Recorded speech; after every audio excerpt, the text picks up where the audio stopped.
નમસ્કાર વિદ્યાર્થી મિત્રો, હું ભરત પટેલ આપ સૌનું ફરીવાર વન ટચ એજ્યુકેશન ચેનલમાં હાર્દિક સ્વાગત કરું છું। ભૂગોળ વિષયની અંદર 90+ ગુણ મેળવવા માટે થઈ જાઓ તમે તૈયાર। સંપૂર્ણ પેપરની અમે તૈયારી કરાવીશું, તે માટે તમારે અમારી સાથે જોડાવવું પડશે। તો જોડાવા માટે તમે પ્લીઝ ચેનલની નીચે જે વિડીયોની નીચે આપેલું સબસ્ક્રાઈબ બટન છે તેના ઉપર ટચ કરી નાખો અને સાથે સાથે બાજુમાં આપેલા બેલ આઇકોનને પણ ટચ કરો, જેથી કરી આવનારા ફટાફટ વિડીયોની જાણકારી સૌપ્રથમ તમને મળતી રહે। તો આમાં આપણે ભૂગોળ વિષયની અંદર 90+ ગુણ મેળવવા માટે આપણે વિભાગ વાઇઝ તૈયારી કરવાની છે।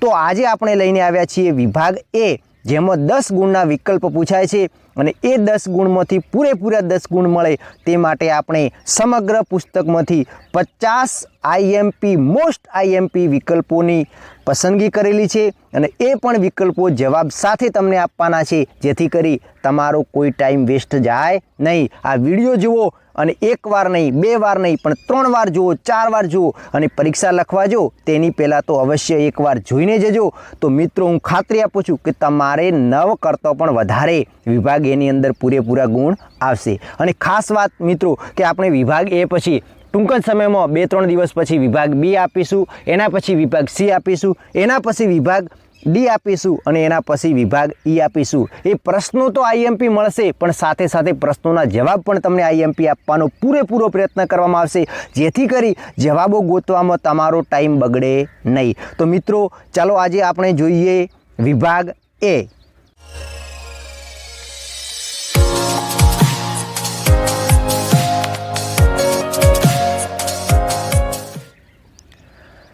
પ્રશ્ન 1, સંભવવાદ શબ્દનો સૌપ્રથમ ઉપયોગ કરનાર કોણ હતા? જવાબ આવે છે લુસિયન ફાવર।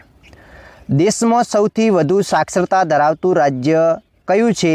જવાબ છે કેરળ। મલેશિયાના કયા લોકો પ્રાથમિક પ્રવૃત્તિ કરે છે? જવાબ છે સેમોંગ। પ્રશ્ન 4, એશિયા ખંડનો સૌથી મોટો અને મહત્ત્વનો આંતરખંડીય રેલમાર્ગ કયો છે? Trans Siberian રેલમાર્ગ।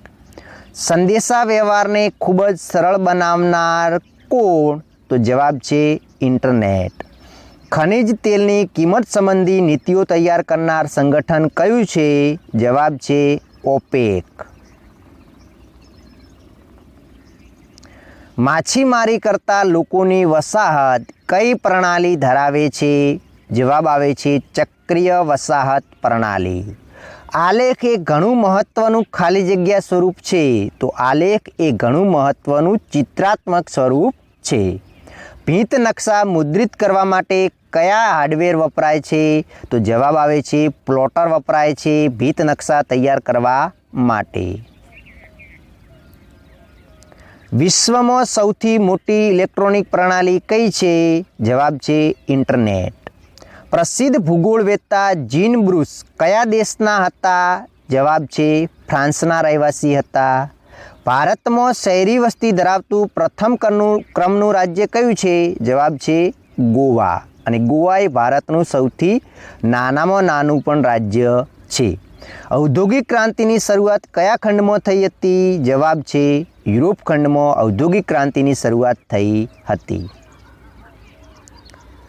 ઉચ્ચ કક્ષાના નીતિ નિર્ધારકો કઈ પ્રવૃત્તિ કરે છે? જવાબ પંચમ પ્રવૃત્તિ સાથે ઉચ્ચ કક્ષાના નીતિ નિર્ધારકો જોડાયેલા હોય છે। ભારતમાં સૌપ્રથમ રેલવેની શરૂઆત કયા વર્ષમાં થઈ? જવાબ 1953। કયા સ્થળે જોન બિલ મેળો ભરાય છે? જવાબ છે જોગી રોડ નજીક જોન બિલનો મેળો ભરાય છે। એક જ પરિણામ ધરાવતો આલેખ એટલે કયો આલેખ? જવાબ છે રેખા આલેખ। GPS પ્રણાલીમાં પૃથ્વી ફરતે કુલ કાર્યશીલ ઉપગ્રહોની સંખ્યા કેટલી છે? જવાબ આવે છે 24 છે। જિયોગ્રાફી જનરાલિસ પુસ્તકના લેખક કોણ છે? બર્નાર્ડ વેરેનિયસ। ભારતના કયા રાજ્યમાં જાતિ પ્રમાણ સૌથી વધુ છે? જવાબ છે કેરળ। અને કેરળમાં શિક્ષણનું પ્રમાણ એટલે કે સાક્ષરતા દર પણ સૌથી વધારે છે અને જાતિ દર પણ કેરળમાં સૌથી વધારે છે। ઇન્ટરનેટના આંતરરાષ્ટ્રીય વ્યવહારનું ઉદ્ગમ કેન્દ્ર કયો દેશ છે? USA. પાલિયાન લોકો કયા દેશમાં વસે છે? જવાબ આવે છે ભારત. એટલે કે દક્ષિણ ભારતમાં પાલિયાન જાતિના લોકો વસે છે અને જે પ્રાથમિક પ્રવૃત્તિ કરે છે. વિશ્વની સૌથી લાંબી પાઇપલાઇન કઈ છે? કોમેકોન પાઇપલાઇન એ વિશ્વની સૌથી લાંબામાં લાંબી પાઇપલાઇન છે, જે લગભગ 4,800 કિમી લંબાઈ ધરાવે છે. જ્યારે વિશ્વની સૌથી પ્રસિદ્ધ પાઇપલાઇન કઈ છે? તો એ આવે છે બિગ ઇંચ પાઇપલાઇન છે, જે વિશ્વની સૌથી પ્રસિદ્ધ પાઇપલાઇન છે. ભારતમાં પ્રથમ બોલતી શ્વેતશામ હિન્દી ફિલ્મ કઈ છે? તો આલમ આરા કે જે ભારતની બોલતી શ્વેતશામ હિન્દી ફિલ્મ હતી. આસિયાનનું વડું મથક ક્યાં આવેલું છે? જાકાર્તામાં આસિયાનનું વડું મથક આવેલું છે. તો એ ગ્રામ્ય વસાહતોમાં ખાલી જગ્યા એ જ પ્રવૃત્તિ મુખ્ય છે. તો કે ગ્રામ્ય વસાહતોમાં ખેતી એ જ મુખ્ય પ્રવૃત્તિ છે. આલેખ માટે સૌથી વધુ વપરાતી પદ્ધતિ કઈ છે? તો આલેખ માટે સૌથી વધુ વપરાતી પદ્ધતિ સ્તંભ આલેખ છે. ચાલક રહિત વાહનોના નિર્દેશ માટે કઈ પ્રણાલી વપરાય છે? તો GPS પ્રણાલી વપરાય છે. ઇતિહાસ ઉપર ભૂમિના પ્રભાવને મહત્ત્વ આપનાર કોણ હતા? તો બકલ, કે જે ઇતિહાસ ઉપર ભૂમિના પ્રભાવને મહત્ત્વ આપનારા હતા. ભારતમાં સૌથી ઓછી વસ્તી ધરાવતું રાજ્ય કયું છે? તો જવાબ આવે છે સિક્કિમ. રેલ સેવા કયા પ્રકારની પ્રવૃત્તિ ગણાય છે? તો રેલ સેવા એ તૃતીયક પ્રકારની પ્રવૃત્તિ ગણાય છે.